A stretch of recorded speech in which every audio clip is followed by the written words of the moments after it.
உண்மையிலேயே இயேசு வெள்ளிக்கிழமை தான் மரித்தாரா? முதல் ஆதாரம், பஸ்கா பண்டிகைக்கு 6 நாட்களுக்கு முன்பு இயேசு எரிகோவிலிருந்து பெத்தானியாவுக்கு 14 மைல் தூரம் நடந்து சென்றார்னு யோவான் 12 மற்றும் லூக்கா 19ஆம் அதிகாரம் சொல்லுது. இயேசு மரித்தது பஸ்கா பண்டிகையின் போது என்று வசனம் கூறுகிறது. அப்ப அது வெள்ளிக்கிழமை அப்படின்னா அதுக்கு 6 நாளைக்கு முன்பு என்று சொல்லும்போது அது சனிக்கிழமை. அது ஒரு ஓய்வு நாள் என்பதனால இயேசு இந்த பயணத்தை செய்திருக்க முடியாது. ஏன்னா பிரமாணத்தின்படி ஒரு யூதன் ஓய்வு நாளில் 1/2 மைல் தூரம் மட்டுமே பயணம் செய்யலாம். எரிகோவிலிருந்து பெத்தானியாவுக்கு 14 மைல் தூரம் நடந்து வந்திருக்க முடியாது. எனவே பஸ்கா பண்டிகை, அதாவது இயேசுவின் மரணம் வெள்ளிக்கிழமை நடந்திருக்க முடியாது. நாம ஏமாற்றப்பட்டுள்ளோம் என்பது ரொம்ப வெளிப்படையா தெரியுது. இரண்டாவது ஆதாரம், பாரம்பரிய கத்தோலிக்க சபைகள் வெள்ளிக்கிழமை, சனிக்கிழமை, ஞாயிற்றுக்கிழமை 3 நாள்ல உயிர்த்தெழுந்தாரு சரியாதானே இருக்குன்னு சொல்றாங்க. பரிசேயர்களும் நியாய பிரமாண ஆசாரியர்களும் ஒரு அடையாளத்தை கேட்டபோது சிலுவையில் அறையப்படுறதுக்கும் உயிர்த்தெழுதலுக்கும் இடையில 3 பகல் 3 இரவு இருக்கும்னு இயேசுவே தெளிவா சொல்றதை நம்ம பார்க்கலாம். உங்களுக்கு நான் இதை விளக்கமா சொல்றேன். முதல்ல ஒன்ன தெரிஞ்சுக்கலாம். யூதர்களுக்கு ஒரு நாள் என்பது நம்மள போல ராத்திரி 12 மணிக்கு தொடங்கி அடுத்த நாள் ராத்திரி 12 மணிக்கு முடியாது.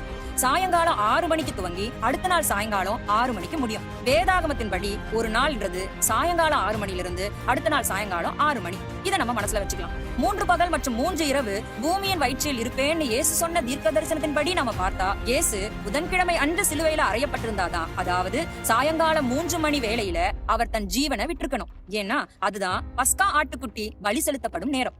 அதே வேளையில இயேசுவும் நம்முடைய பாவங்களுக்காக பஸ்கா ஆட்டுக்குட்டியாக தன் ஜீவனை கொடுத்தார்.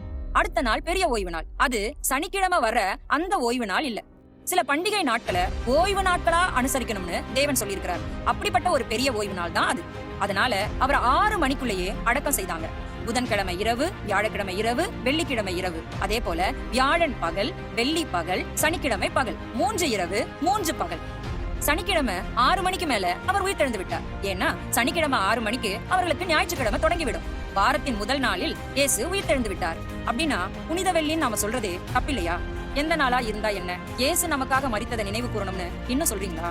பஸ்கா பண்டிகை நாள்ல தான் இயேசு மரித்தார்.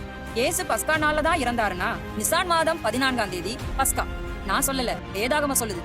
ஒரு பஸ்கா ஆட்டுக்குட்டியா அந்த பண்டிகையை இயேசு நிறைவேற்றினார். அப்ப அந்த நாள்ல அதை கொண்டாடுறதை விட்டுட்டு ஏன் ஒரு புறஜாதி தெய்வத்தோட பேரை வச்சு சம்பந்தம் இல்லாத அவர்களுடைய சடங்குகளை எல்லாம் நாம செய்து கொண்டிருக்கிறோம்? ஈஸ்டர் என்பது ஈஸ்டராங்கிற புறஜாதி தெய்வம். அதுக்கும் இயேசு உயிர்த்தெழுதலுக்கும் என்ன சம்பந்தம்? இயேசுவின் உயிர்த்தெழுதல் பண்டிகைக்கும் முயலுக்கும் என்ன சம்பந்தம்? எதுக்காக 40 நாள் உபவாசம்? இயேசு தான் ஊழியத்தை தொடங்குறதுக்கு முன்னாடி ஆவியானவருடைய பலத்துக்காக உபவாசிக்கிறார். அதுக்கும் அவர் மரித்த தினத்துக்கு முன்னாடி 40 நாள் துக்கம் அனுசரிப்பதும் எதுக்கு? கர்த்தருக்கு பிரியமானதை வேதத்தில் உள்ளபடி செய்யலாமே. சற்றே சிந்திப்போம். ஆமேன்.